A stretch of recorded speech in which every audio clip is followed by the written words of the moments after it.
प्यारे बच्चों, जय हिंद। आज हम प्रश्नावली 1.2 का प्रश्न 4 पढ़ेंगे। ये चौथा नंबर जो प्रश्न है प्यारे बच्चों, ये बोर्ड की परीक्षा में पूछा गया प्रश्न है। ये बहुत महत्वपूर्ण प्रश्न है। इस टाइप के क्वेश्चन बोर्ड की परीक्षा में पूछे जाते हैं। प्यारे बच्चों, इसको ध्यानपूर्वक समझना। चलो सॉल्व करते हैं इसको।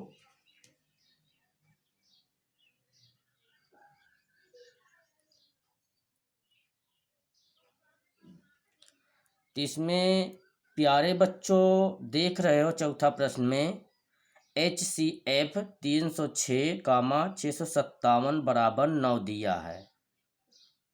LCM 306,657 ज्ञात कीजिए। यानी प्यारे बच्चों HCF दिया हुआ है और LCM ज्ञात करना है।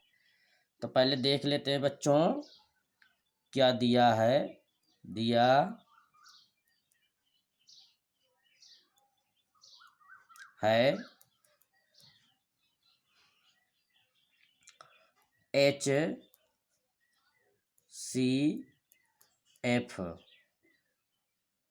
306,657 इक्वल टू 9 दिया है प्यारे बच्चों। संख्याएं जो दी हुई हैं, किन संख्याओं का HCF है पहले देख लेंगे प्यारे बच्चों। संख्याएं जो दी हुई हैं 306 और 657।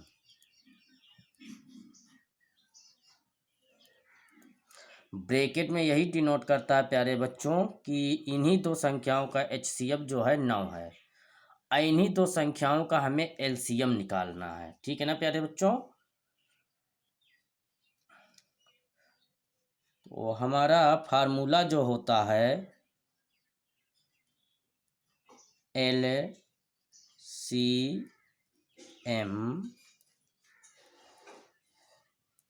306,657 इक्वल टू दोनों संख्याओं का गुणनफल।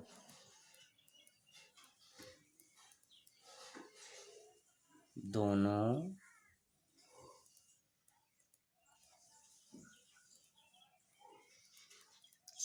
संख्याओं का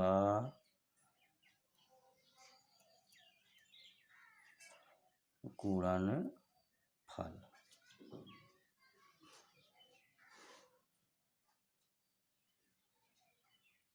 ठीक है ना प्यारे बच्चों। बटे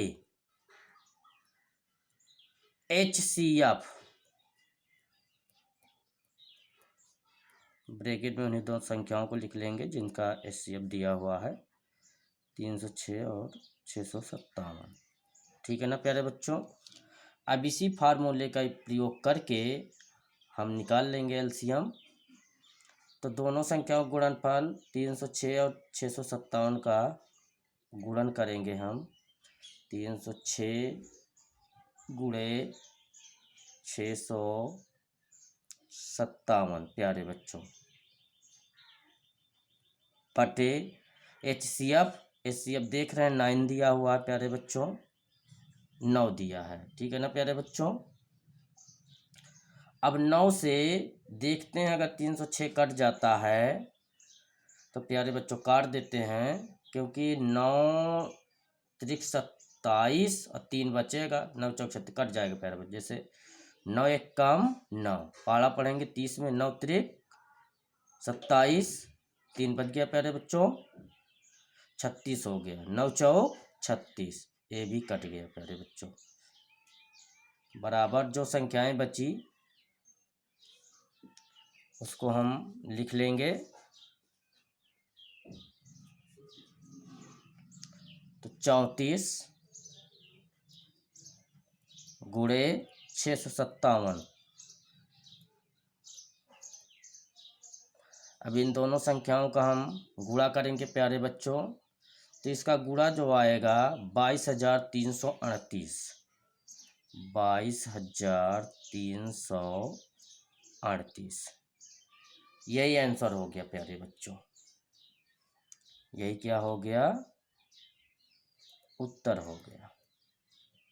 उत्तर में कितना आ गया बच्चों, 22,338। प्यारे बच्चों ये ध्यान रखना है, बोर्ड की परीक्षा की कॉपी जो चेक होती है वो स्टेप वाइज होती है। जितने स्टेप आपके सवाल सही होंगे उतने आपको उस हिसाब से अंक मिल जाएंगे। इसलिए बच्चों कोई भी स्टेप गायब नहीं करना चाहिए 10वीं 12वीं में, क्योंकि स्टेप वाइज मार्किंग होती है। तो कोई अगर शॉर्टकट तरीका इसमें अपनाते हैं तो हमारा नंबर भी शॉर्ट हो जाएगा, और शॉर्ट हो गया तो फिर दिक्कत है, नंबर हमारे रिजल्ट में कम आएंगे। ठीक है ना प्यारे बच्चों, इसलिए ध्यान रखना है आपको।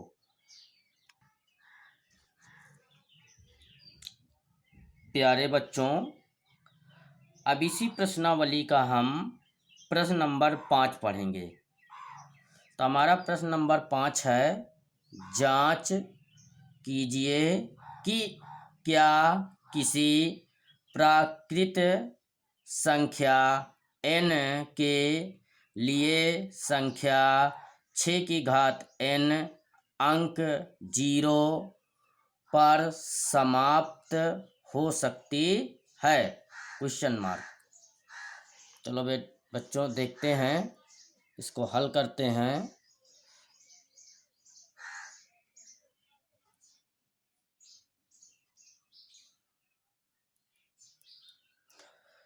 इसमें देखना है बच्चों कि 6 जो है वो 0 पर समाप्त होती है कि नहीं है।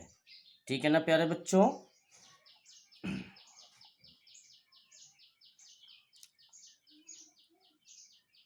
पहले हम देखते हैं, इसमें 6 अंक है तो 6 लिखेंगे यहाँ पे। 6 का हम खंड करेंगे, जैसे ऐसे किया जाता है।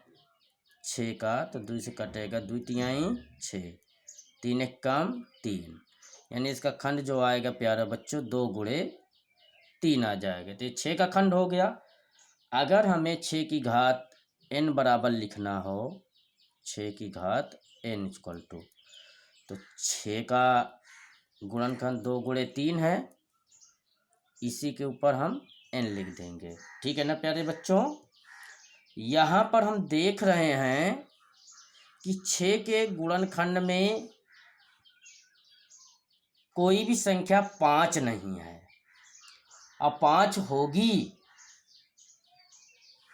गुणनखंड में तभी वो 0 पर समाप्त होगी प्यारे बच्चों, अन्यथा किसी भी मान के लिए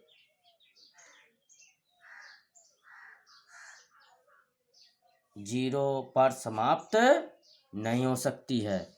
तो यहाँ लिखेंगे प्यारे बच्चों, इसलिए 6 का कोई गुणनखंड, 6 का कोई गुणनखंड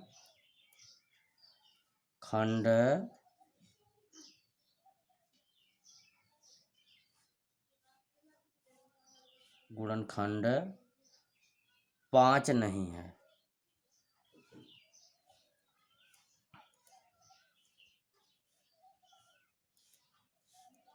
पाँच नहीं है प्यारे बच्चों। अब एक स्टेप और लिख देते हैं, 6 की घात n कामा n के किसी प्राकृत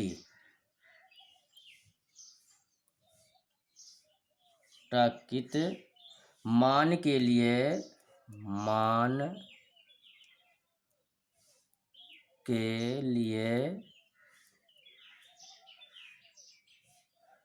प्रकृत मान के लिए अंक शून्य पर समाप्त नहीं होगी, शून्य पर समाप्त नहीं होगी। ठीक है ना प्यारे बच्चों, ये आपका 5वां सवाल भी लग गया। अगर 5 होता शून्य पे समाप्त होती, इसमें कोई भी गुणनखंड 5 नहीं है 6 में, अतः ये शून्य पर समाप्त नहीं होगी, इसको लिखना भी पड़ेगा। अब बच्चों 5 प्रश्न तक आप लोग एनसीईआरटी में पढ़ चुके हो 1.2 में। अब प्रश्न नंबर 6 पढ़ेंगे। देख रहे हैं बच्चों, इसमें व्याख्या कीजिए कि 7 गुणे 11 गुणे 13 प्लस 13 और 7 गुणे 6 गुणे 5 गुणे 4 गुणे 3 गुणे 2 गुणे 1 प्लस 5 भाज्य संख्याएं क्यों हैं। इसे हम व्याख्या करके बताना है कि ये भाज्य संख्या तो है, लेकिन ये कैसे मानेंगे कि ये भाज्य संख्या है बच्चों, ये हमें प्रूव्ड करके दिखाना है प्यारे बच्चों। तो देखते हैं, पहले इसमें 2 खंड हैं, एक ये है और एक ये है प्यारे बच्चों। चलो हल करते हैं।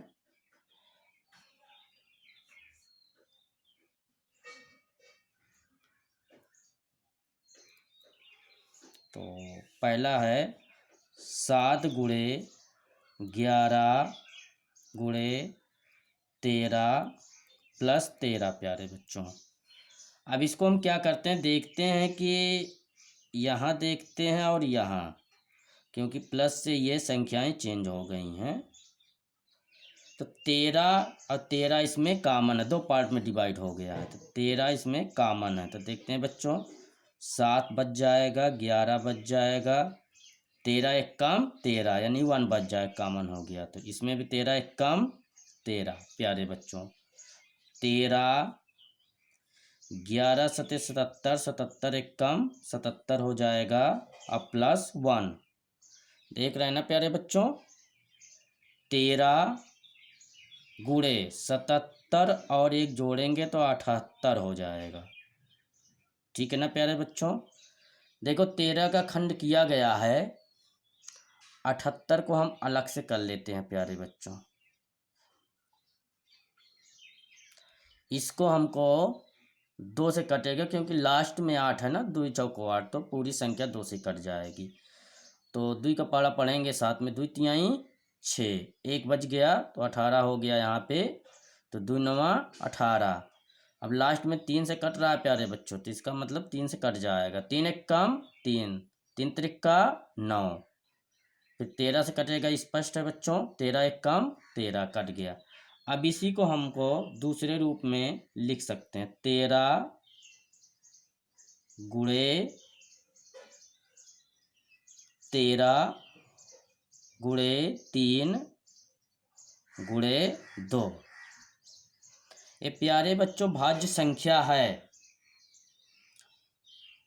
भाज्य संख्या कैसे है, अगर प्यारे बच्चों आपको ना मालूम हो,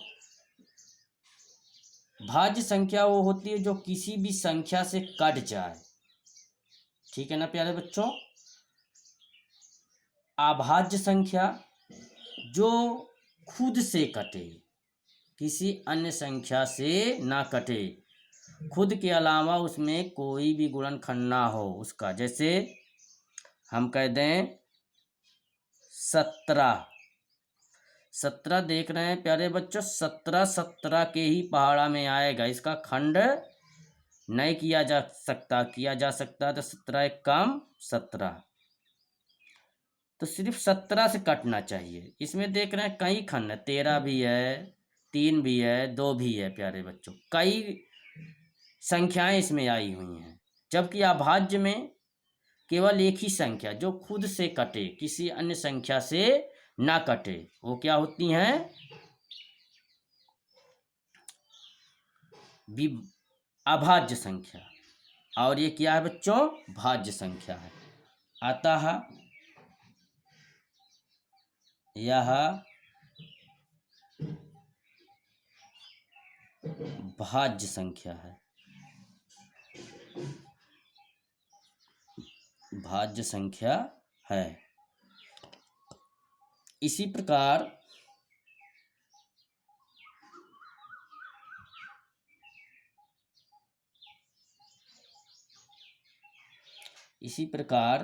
प्यारे बच्चों 7 से दिया हुआ है ये 7 गुणे 6 गुणे 5 गुणे 4 गुणे 3 गुणे 2 गुणे 1 गुणे 5 प्यारे बच्चों, ठीक है ना। अब इसमें देखते हैं कि 5 कामन है, देख रहे हैं ना प्यारे बच्चों। तो यहाँ पर हम क्या ले लेते हैं, 5 कामन ले लेते हैं। तो क्या बचा 7 गुणे 6 गुणे, अब यहाँ 5 एक कम 5 आ गया गुणे 4। जो चीज़ कामन हो जाता है वो उसकी जगह पे 1 बच जाता है। 2 गुणे 1 प्लस 5 एक कम 5, क्योंकि यहाँ संख्याएं कामन हुई हैं प्यारे बच्चों। आगे बढ़ते हैं। अब इसका हम गुणा करते हैं। इन पूरी संख्याओं का जब हम गुणा करेंगे तो इसकी वैल्यू आएगी 1008, ठीक है ना प्यारे बच्चों। अब प्लस क्या है 1 है। आगे बढ़ेंगे। 5 गुणे 1008 प्लस 1 जोड़ेंगे तो क्या हो जाएगा 1009 हो जाएगा प्यारे बच्चों।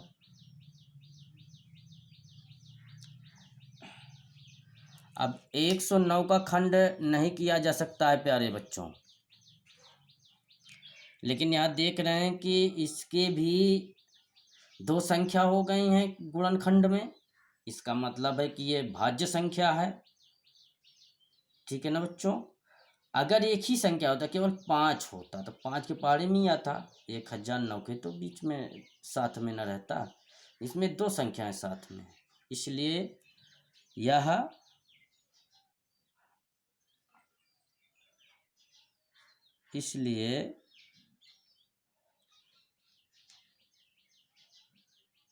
यह भी एक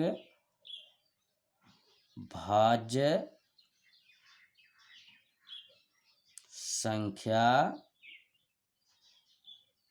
है, ठीक है ना प्यारे बच्चों। ये 6ठा क्वेश्चन भी समाप्त हुआ प्यारे बच्चों।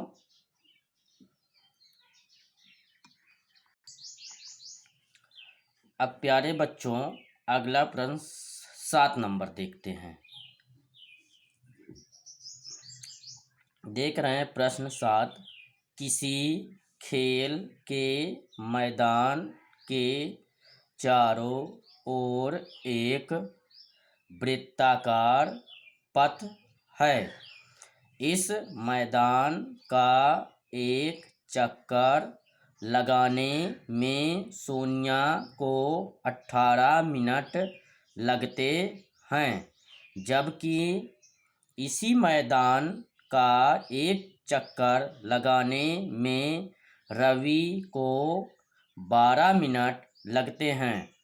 मान लीजिए वे दोनों एक ही स्थान और एक ही समय पर चलना प्रारंभ करके एक ही दिशा में चलते हैं। कितने समय बाद वे पुनः प्रारंभिक स्थान पर मिलेंगे। बच्चों यहाँ देख रहे हो कि दोनों एक ही स्थान, एक ही समय पर और एक ही दिशा में चल रहे हैं दोनों, और कह रहा है कि कितने समय बाद वह पुनः प्रारंभिक स्थान पर मिलेंगे। जब सवाल में कहा जाए कि एक ही दिशा, एक ही समय, एक ही स्थान पर चलना प्रारंभ करते हैं, तो ऐसी दशा में हम सवाल का एलसीएम निकालते हैं। लासा। प्यारे बच्चों सुन रहे हैं ना, समझ रहे हैं, कोई भी सवाल हो।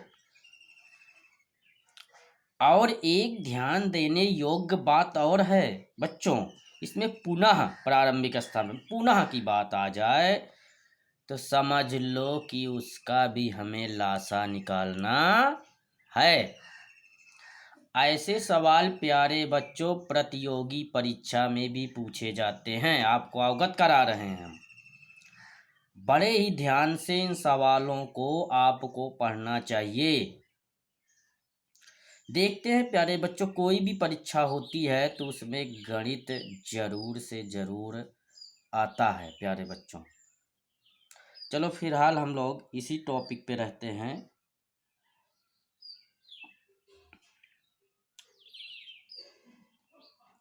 चलो बच्चों देखते हैं हम लोग कि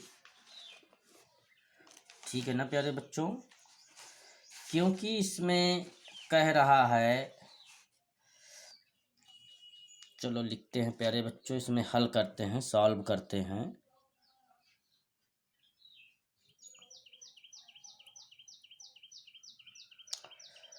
क्योंकि इसमें कहा है कि वह एक ही समय पर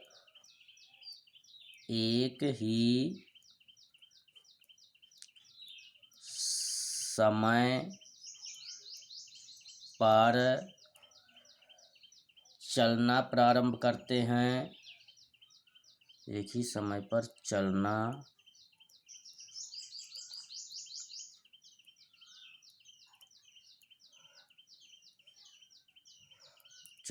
प्रारंभ करते हैं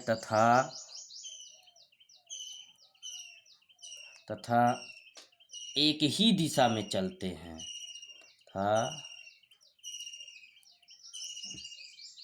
एक ही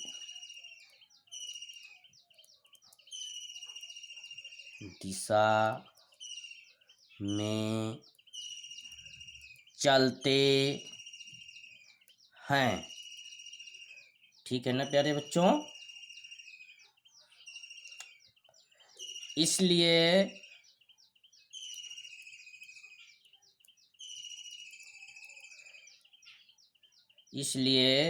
प्यारे बच्चों दोनों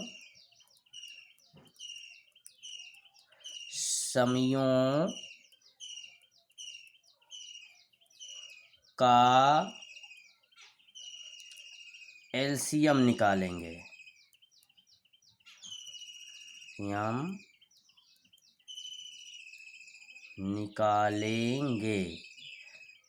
ठीक है ना प्यारे बच्चों,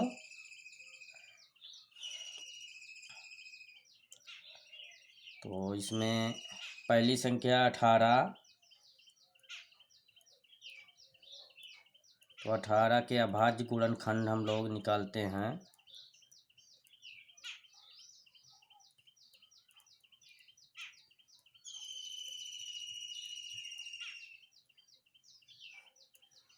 तो 18 का प्यारे बच्चों होगा 2 गुणे 3 गुणे 3, जो कि 2 तिहाई 6, 6 तिरिका 18।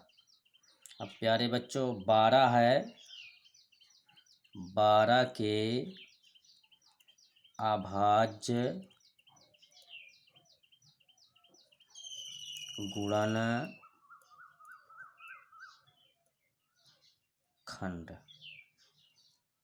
इसका है प्यारे बच्चों 2 गुणे 3, क्योंकि 2 दूना 4 तिहाई 12। अब बच्चों एलसीएम निकाल लेते हैं, LCM किन संख्याओं का, 18 और 12 का।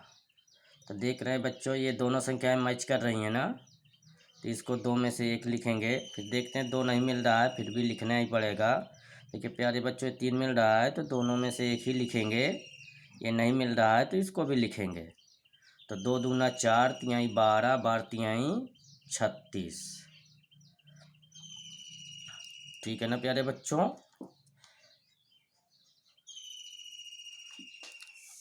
अतः 36 मिनट बाद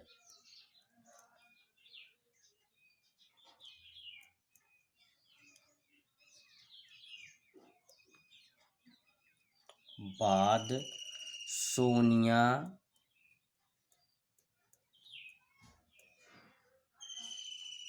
और रवि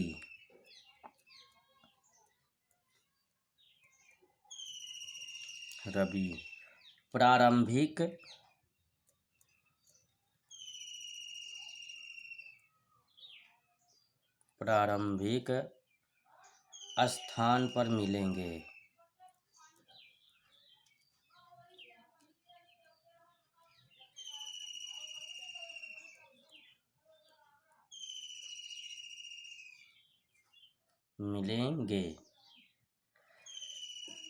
प्यारे बच्चों, अब ये प्रश्नावली समाप्त हो गई। बच्चों, चैनल को सब्सक्राइब, लाइक, शेयर करना नहीं भूलिएगा, जिससे अन्य बच्चे भी इस चैनल के माध्यम से अपनी पढ़ाई पूरी कर सकें।